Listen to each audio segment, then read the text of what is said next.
Bismillah ar-Rahman ar-Rahim.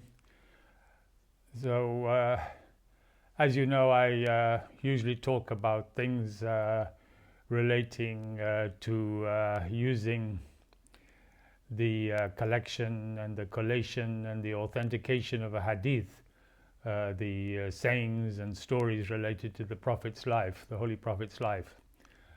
I usually use the principles of hadith as a blueprint for modern and good journalism.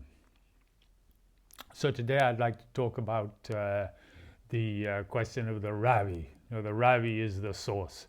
In the hadith, the terminology of hadith, Ravi is a source, and in the source of one story, and in the source of the hadith, and in journalism, it's the source of the story.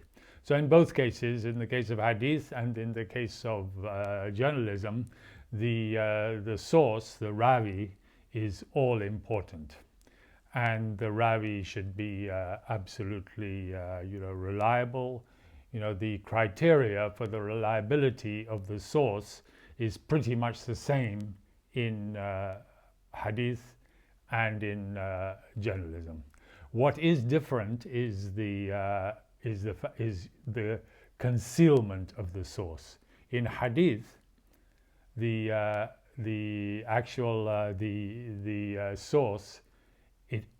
source has to be revealed, and that's why in hadith literature the isnad, which is the chain of authenticity which leads back to the original source of the story of the hadith, then it's as important as the actual text of the hadith itself.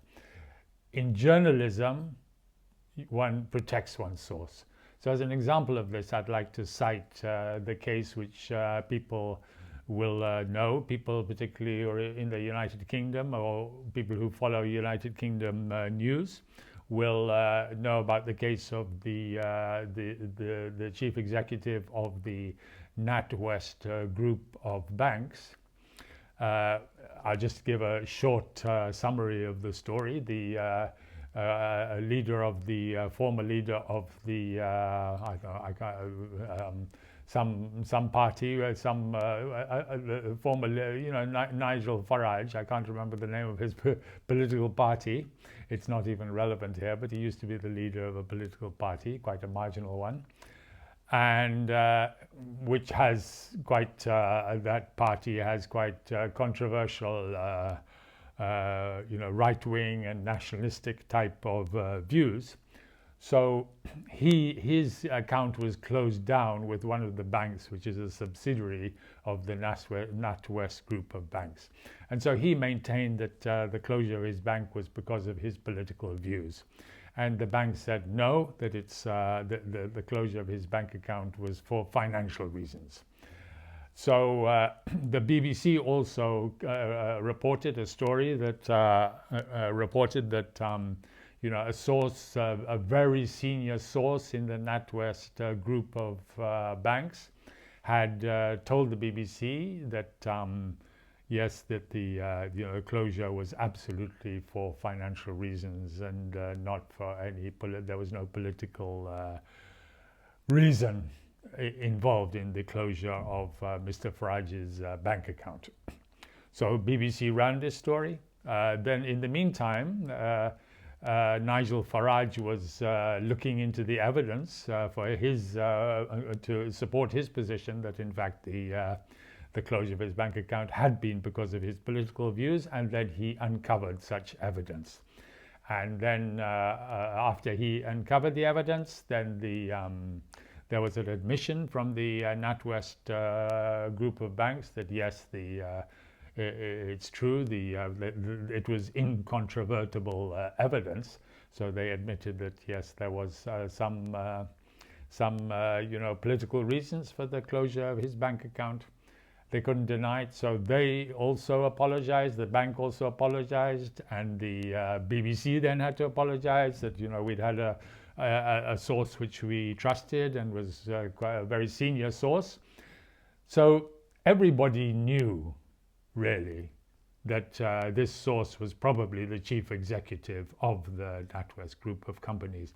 But Mr Farage wanted the BBC to reveal the source, but the BBC said no, journalists never reveal their sources, and so they stuck to that. So what I really want to say, use this this particular story, which is very much current in the news here, which is very current in the news in the United Kingdom, that to show the difference. The criteria for a reliable source in hadith and in journalism is much the same, and the importance of having a reliable source for one story, or preferably even sources. But in journalism, a source is never revealed because you have to protect that source, which puts even more of an onus on the journalist to have a very reliable source, because he or she is not going to reveal that source. So it's absolutely incumbent on that journalist to have his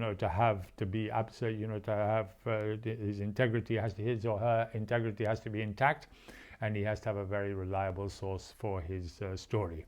But in hadith, the source is revealed because obviously there's no question now. It's a historical thing.